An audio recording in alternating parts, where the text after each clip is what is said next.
mari kita bersaat teduh sejenak. Saat teduh dimulai.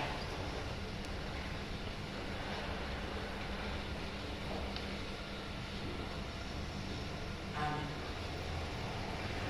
Di dalam nama Allah Bapa dan anaknya Tuhan Yesus Kristus dan nama Roh Kudus yang menciptakan langit dan bumi, kasih karunia dan damai sejahtera yang menyertai kita sekalian. Amin.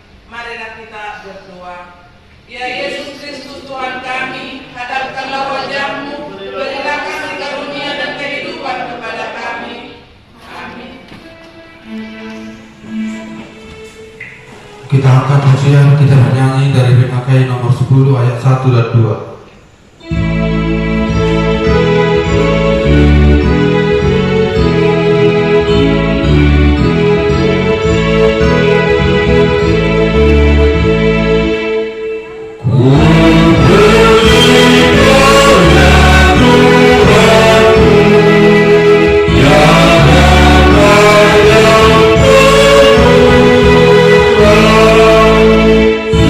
Sebuah karya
89 diawali dari ayat 15 hingga ayat 18. Mazmur 89 diawali dari ayat 15 hingga ayat 18. Kami akan membacakan dari depan. Bapak Ibu muda-mudi, saudara seiman dalam nama Tuhan Yesus Kristus, membaca di dalam hati. Demikian firman Tuhan. Keadilan dan hukum adalah tumpuan tahtamu, kasih dan kesetiaan berjalan di depanmu. Berbahagialah bangsa yang tahu bersorak-sorai. Ya Tuhan, mereka hidup dalam cahaya wajah-Mu.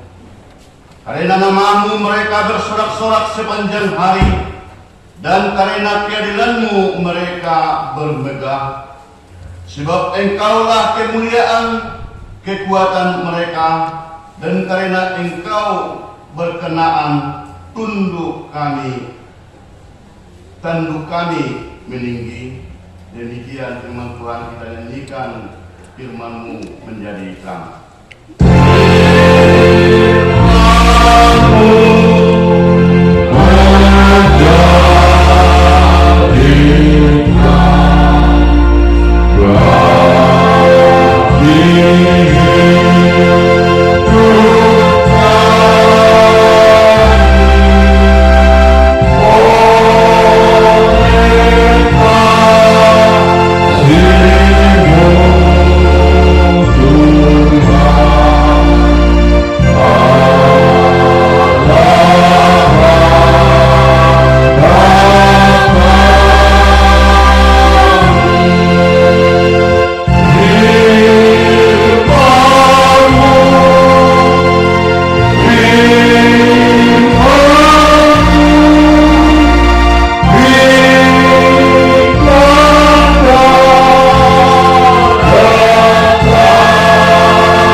Memuji dan memuliakan nama Tuhan di Minggu 4 setelah Trinitatis 2 Juli 2023. Tema ibadah kita pada saat ini, hidup dalam keadilan dan kasih setia Tuhan, atau mengulu di bagasan hati orang dohot asini roha ni debata.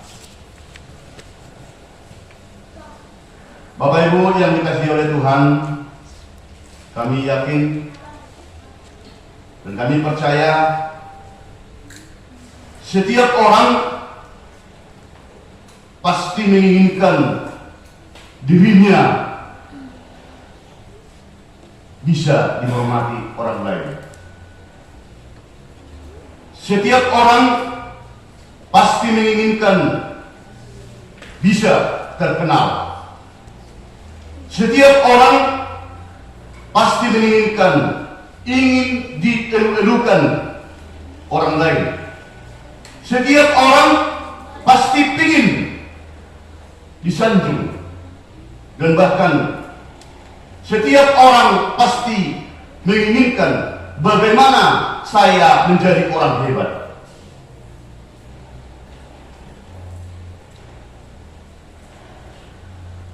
Kalau kita renungkan, keinginan itu pasti ada di dalam diri kita masing-masing. Termasuk seperti pernah saya mendengarkan suatu cerita, di suatu tempat ada seorang ibu melahirkan anak. Anak yang dilahirkannya ini sama sekali mulai lahir sampai berumur di saat itu 12 tahun tidak bisa melihat. Mulai lahir sama sekali tidak bisa melihat. Setelah anak-anak ini berumur 12 tahun, ada suatu kegiatan rohani, perlombaan membaca Alkitab, perlombaan membuka dan membaca Alkitab secara cepat. Apa yang terjadi, saudara seiman? Anak yang buta ini ngotot. Anak yang buta ini sangat menginginkan bahwa dia harus mengikuti pertandingan yang dilaksanakan antar negara. Ada beberapa puluh orang yang mengikuti pertandingan itu dari beberapa negara. Ternyata di antara 19 orang yang mengikuti pertandingan tersebut semuanya bisa melihat, dan anak ini sendiri yang sama sekali buta atau tidak bisa melihat. Setelah tiba di tempat negara pelaksanaan pertandingan pembacaan Alkitab ini tadi, maka panitia menanyakan, "Dek, kenapa kok kamu harus ikut perlombaan membaca Alkitab ini? Teman-temanmu ada 19 orang yang sudah datang dari negara masing-masing, semua bisa melihat. Cuman kamu sendiri yang mempunyai Alkitab yang berbeda." Artinya yang berbeda ini tadi semuanya sama dengan Alkitab saya atau Alkitab Bapak Ibu dan muda-mudi yang ada di depan tempat duduk kita, tetapi khusus Alkitab anak yang tidak bisa melihat ini tadi adalah huruf timbul. Huruf timbul, Bapak Ibu. Apa kata panitia? Karena kamu tidak bisa melihat, pertandingan ini disaksikan oleh ribuan orang, bahkan hampir puluhan. Andaikan kamu nanti menang, andaikan kamu nanti bisa jadi juara satu, kamu tidak bisa melihat orang yang menonton kamu, orang yang melihat kamu. Andaikan kamu juara satu nantinya, kamu juga tidak bisa melihat berapa besar piala yang diberikan oleh panitia. Dan kamu juga tidak bisa memanfaatkan secara langsung hadiah yang akan diberikan andaikan kamu juara satu. Bapak Ibu yang dikasihi Tuhan, apa kira-kira motivasimu harus mengikuti pertandingan ini? Itu kata panitia terhadap anak yang tidak melihat ini. Jawaban anak kecil yang mengikuti, anak-anak yang mengikuti pembacaan Alkitab ini tadi tidak terlalu bertele-tele. Tidak terlalu bertele-tele. Apa jawabnya? Saya mau buktikan atas berkat Tuhan bahwa saya hebat. Saya tidak terlalu menginginkan bahwa saya melihat orang banyak yang mengepuki saya kalau saya pun nanti juara. Tetapi saya menginginkan bahwa orang bisa melihat saya kalaulah seperti yang panitia katakan, pertandingan ini diikuti oleh hampir puluhan ribu orang dari berbagai negara. Saya membuktikan bahwa Tuhan itu, bahwa Allah itu adil. Kasih karunia Allah itu bukan diberikan hanya untuk orang atau manusia yang sempurna. Saya yakin bahwa Allah itu adil dan saya, kalau seandainya nanti saya bisa jadi juara, bahwa Allah itu setia, Allah itu adil, dan Allah itu mempunyai anugerah yang bisa dimiliki oleh siapapun. Sehingga Bapak Ibu, panitia pun geleng kepala melihat daripada jawaban si anak yang tidak bisa melihat itu tadi. Ternyata pertandingan sudah dimulai, maka pertandingan yang begitu serius merebut suatu kemenangan di antara beberapa negara. Si anak yang buta tadi pun bisa memenangkan, membuka dan membaca Alkitab paling cepat. Dan itulah yang menjadi suatu contoh, merupakan suatu cerita yang bisa membangkitkan pemikiran kita Bapak Ibu, yang bisa menggugah hati kita. Karena mau tidak mau, senang atau tidak senang, kami yakin kita pernah merasakan kondisi yang hidup nikmat, hidup sukses, hidup berhasil, dan pernah mengalami kondisi yang kurang beruntung ataupun kondisi yang tidak sesuai yang kita harapkan. Dan inilah seperti nats yang kita bacakan itu tadi, yang ditulis oleh seorang pimpinan penyembahan ibadah di gereja yang bernama Eton. Melihat daripada problema, melihat dari kemelut, melihat banyaknya itu pergumulan yang dirasakan oleh bangsa Israel, sehingga si penulis, pemazmur,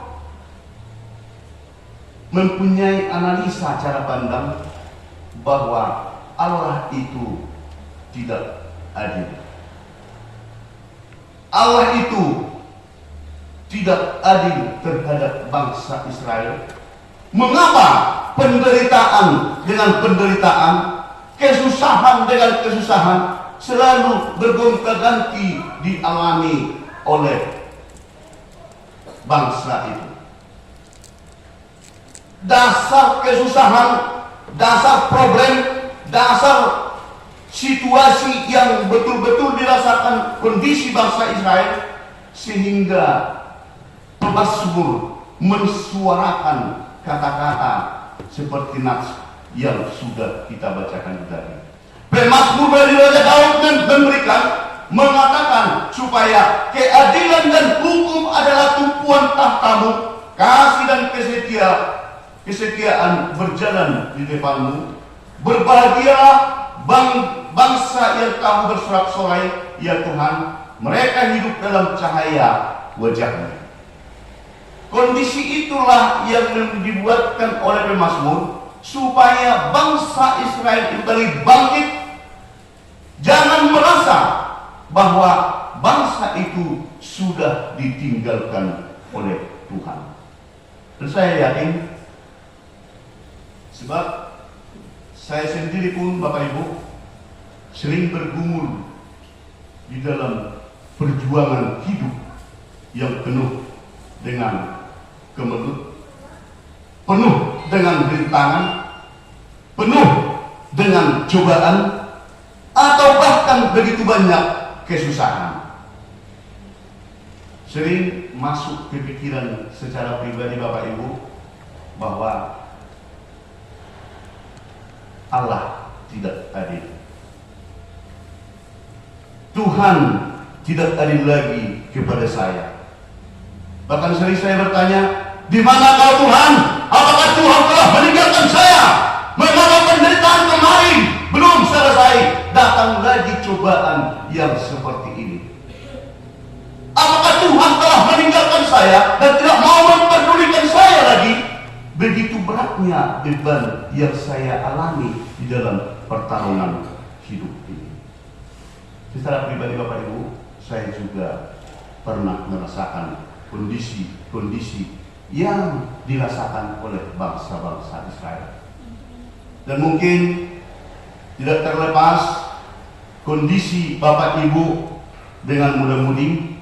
Saya yakin kalau kita mau berbicara jujur, di antara bapak-bapak pun dan ibu dengan muda-mudi, saya yakin pernah merasakan kondisi yang seperti itu. Kalau kita jujur, kita menuliskan, iya memang betul, tahun sekian saya seperti ini, tahun sekian lagi saya seperti ini. Saya merasa sudah sepertinya ditinggalkan Tuhan. Saya bahkan mengatakan bahwa Allah itu tidak hadir kepada saya.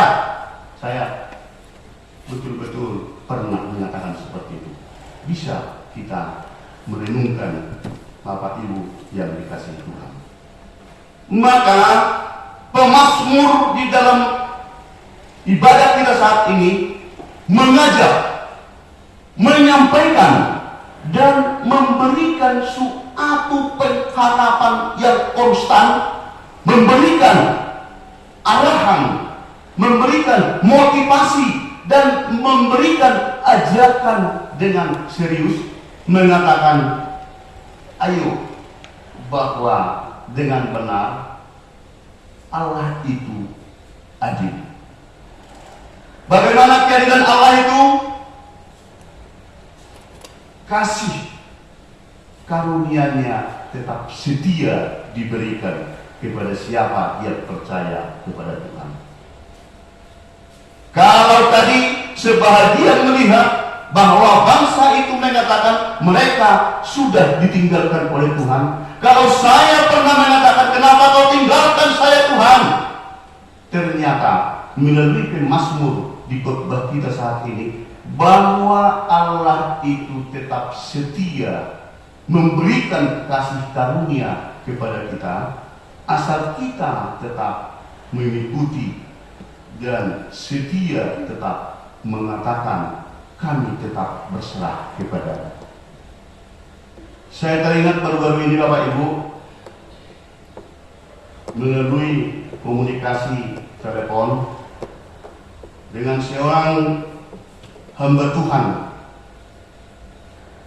terkait dengan kondisi-kondisi yang kita ketahui bersama-sama, memperjuangkan kenyamanan dan keamanan, memperjuangkan berkat Tuhan yang akan diberikan kepada kita melalui ibadah, melalui persekutuan, dan melalui rumah ibadah yang tempat kita memuji dan memuliakan Tuhan.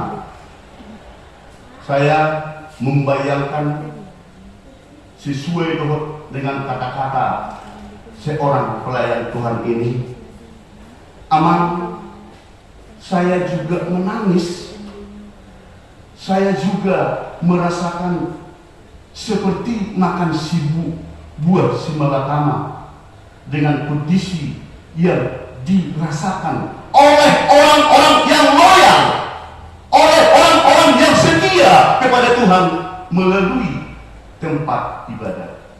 Mengapa orang yang setia memuji dan memuliakan Tuhan bersama dengan nama gereja yang tetap betul-betul mereka cintai selalu diganggu? Mengapa orang yang loyal selalu diberikan kesulitan? Saya menangis, aman, dan saya tidak bisa berbuat. Dengan dasar itu, saya bayangkan wajah ibu ini, wajah bapak ini, wajah pelayan Tuhan ini yang menyampaikan kata-kata itu dengan saya, air matanya menetes, membayangkan dalam kondisi kata-kata yang dikumandangkan. Artinya Bapak Ibu, dalam kondisi ini pemazmur mengatakan tetaplah setia di dalam keadilan dan kasih setia Allah tetap mengalir kepada kita kalau kita tetap loyal untuk menyerahkan, bersekutu, memuji dan memuliakan Tuhan dengan cara menjalankan perintah Allah yang kita temukan. Dan terbayang Bapak Ibu, ada lagu rohani yang familiar. Saya yakin kita semua mengetahui lagu yang familiar ini, yang berjudul Kasih Setiamu yang Kurasakan. Kasih setiamu yang kurasakan. Karena kami yakin jemaat Tuhan yang dimuliakan dan jemaat Tuhan yang tetap memuliakan Tuhan, bersama dengan lagu ini, bahwa inilah doa kita kepada Tuhan, syukur kita kepada Tuhan. Maka mari coba kita nyanyikan satu ayat dengan referennya, kasih setiamu yang kurasakan. Silakan.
Alangkah indahnya pujian itu Bapak Ibu dengan mudah-mudi. Dengan telah kita kumandangkan ini dengan penuh perasaan bersama dengan khotbah ini, apapun masalahmu, apapun kendalamu, apapun problemmu, apapun yang dialami di dalam begitu banyak pergumulan, sebelum atau sesudah kita selesai ibadah, biasanya ada itu dua berkat. Penggalan dari dua berkat selalu itu yang terpampang di pikiran dan hati kami. Dan kami yakin Bapak Ibu dan mudah-mudi juga akan mengingatkan. Kami yakin dua yang selalu dibawakan oleh pembawa firman atau dua penutup, kita harapkan menjadi milik kita. Kita harapkan menjadi kenyataan kepada kita. Bukti nyata bahwa Allah itu tetap adil dan setia, memberikan kasih karunia kepada kita. Di penggalan itu dikatakan bahwa wajah Allah bersinar, memancarkan wajahnya kepada kita. Wajah Allah selalu bertatapan dengan kita, dan kasih karunia Allah tetap ada bersama dengan kita. Kalaupun di dalam kehidupan ini ada keyakinan yang kita lihat, sebahagian dan kebanyakan dipegang oleh orang-orang kaya, yang salah itu bisa dibenarkan, yang benar itu pun bisa disalahkan. Walaupun gereja pakai penerangan yang kecil, yang selalu dibuatkan orang di luar sana atau dibuatkan oleh oknum-oknum tertentu, membuatkan suatu pergumulan dengan seluruh jemaatnya yang terberkati, yang selalu berdamai di pakai penerangan. Yakinkan dirimu Bapak Ibu, yakinkan dirimu anak muda, yakinkan dirimu pemudi, bahwa keadilan Allah itu tetap seadil-adilnya. Tidak bisa dikatakan ada perbandingan dengan keadilan di dunia ini. Dan yakinlah bahwa keadilan Allah itu keadilan yang sebenar-benarnya, keadilan yang tidak ada tandingannya. Dan pastikan di dalam diri kita bahwa kasih setia Tuhan tetap menyertai kita. Yang menjadi pertanyaan, kalau kita yakinkan diri kita bahwa hidup dalam keadilan dan kasih setia Tuhan akan tetap menyertai kita, sudahkah bisa kita aplikasikan terhadap diri kita sendiri? Sudahkah bisa keadilan dan kasih itu kita aplikasikan terhadap keluarga, terhadap saudara seiman kita, dan terhadap seluruh ciptaan Allah yang ada kita kenal? Semoga kita tetap hidup di dalam kasih setia Allah. Tuhan Yesus memberkati. Kita nyanyikan firman-Mu, berkati.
garing Oktober 7 2023, Minggu 2 Juni 2023, yang bertema minggu kita pada hari ini, hidup dalam keadilan dan kasih setia Tuhan, manang mangulu di bagasan hati goran dohor asli rohani di batang. Jadwal ibadah kategorial dan latihan kor, vokal di gereja dan evangelisasi pertanian sudah tercantum di situ. Statistik kehadiran juga, titik mana pengumuman. Yang pertama, ibadah minggu dengan mengucap syukur kepada Tuhan, dihimbau kepada semua agar semakin rajin beribadah di gereja serta mengikuti ibadah kategorial. Ibadah masuk pukul 10.30 dilayani oleh pimpinan dan unsur pimpinan Majelis Jemaat Hakai Penerangan. Kedua, sarana dan prasarana pelayanan. Pimpinan Majelis Jemaat Hakai Penerangan menyampaikan terima kasih banyak kepada seluruh jemaat dan simpatisan yang tetap setia beribadah di rumah dan di gereja, yang dapat berbagi kasih menyampaikan persembahan bulanan dan ucapan syukur kepada Tuhan melalui Hakai Penerangan. Doa kita, Tuhan semakin memberkati kita dan menambahkan rezeki keluarga. Ibadah Minggu tanggal 9 Juli 2023 kita akan laksanakan ibadah bahasa Batak. Itu salah titik angan-angannya 9 Juli 2023. Untuk berikutnya di renungan harian Sian Bibel Bank Alkitab untuk 1 mingguan sudah tertera. Mohon kita berikan waktu sebelum kita untuk menambahkan iman kita di dalam menjalani hari-hari yang masih Tuhan percayakan kepada kita. Di laporan keuangan mingguan tertulis di Pengkhotbah 11 ayat 1. Lemparkanlah rotimu ke air, maka engkau akan mendapatkannya kembali lama setelah itu. Dalam pemasukan sudah tercantum di situ. Dari pilihan minggu, ucapan syukur dan tertera uang keluar. Di rekapitulasi keuangan kita mohon diperhatikan. Di saldo kas minggu lalu 23 bulan 6 2023 16.986.700, pemasukan 1 minggu 510, tentu 17 juta itu orangnya bukan 16, 17.496.700. Pengeluaran kita di dalam 1 minggu 199.000 rupiah. Saldo kas kita hingga 30 Juni 2023 17.297.700 rupiah. Pemasukan usaha harian masih tetap 1.100. Kas pembangunan saldo hingga tanggal 30 Juni 2023 12.105.500 rupiah. Di kolom yang terkurung warna hitam tetap di situ. Kita mau warna dua.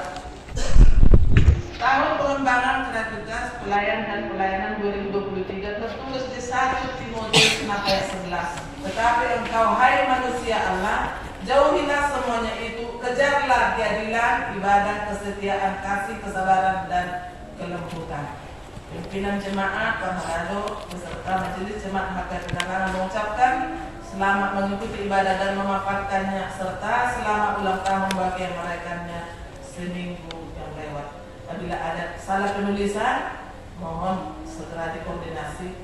Terima kasih buat Amang, keluarga Habat Diangan dan Boruang Barita yang selalu mengingat berkat dan kasih karunia Tuhan, mengucap syukur melalui gerejanya. Tuhan tambahkan segala berkat. Salam buat kita. Kita akan satu dalam doa.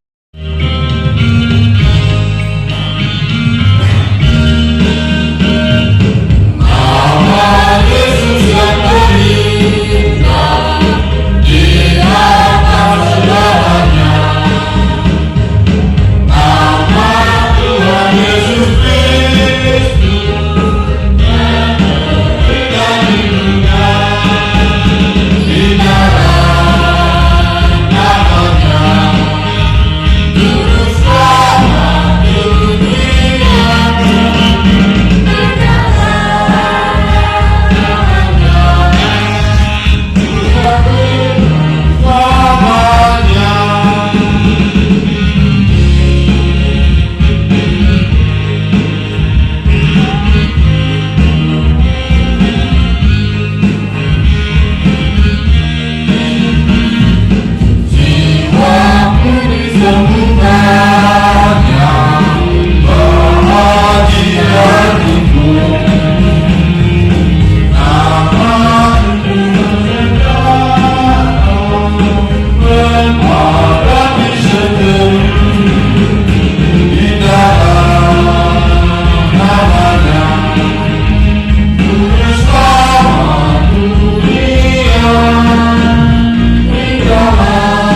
memberkati.